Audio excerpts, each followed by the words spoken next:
सांगलीतील शांतिनिकेतन डे बोर्डिंगमधील इयत्ता 9वीमध्ये शिकणाऱ्या वरुण विनोद जाधव आणि राजनंदिनी युवराज चव्हाण या विद्यार्थ्यांची सिंधुदुर्गमध्ये ओरोस इथं होणाऱ्या TSC सेकंड रायफल शूटिंग विभागामधून NCCच्या 10 दिवसीय कॅम्पसाठी निवड झाली आहे.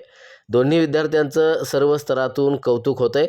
पूर्वीच्या 2 NCC कॅम्पमध्ये उत्कृष्ट कामगिरी करत जिद्द, चिकाटी आणि सातत्यपूर्ण मेहनतीच्या बळावर या दोन्ही विद्यार्थ्यांनी पुढील कॅम्पमध्ये स्थान मिळवलं आहे. विशेष म्हणजे दोघंही रायफल शूटिंग या खेळातील उत्कृष्ट खेळाडू म्हणून ओळखले जातात. या यशामागं प्रशिक्षक रूपविकास घाग आणि जीवन कदम यांचं त्यांना मोलाचं मार्गदर्शन लाभलं आहे.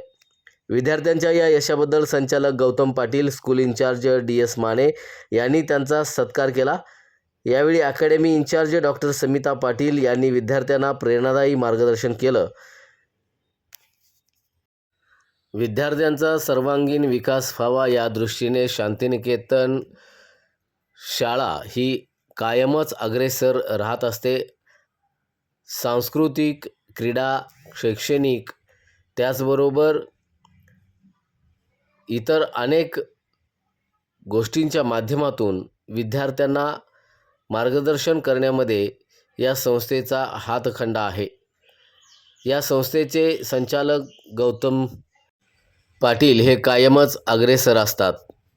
त्यांच्या मार्गदर्शनामुळेच विद्यार्थ्यांचा सर्वांगीण विकास करण्याच्या दृष्टीने सर्व कर्मचारी, शिक्षक, शिक्षकेतर कर्मचारी कायमच झटत असतात.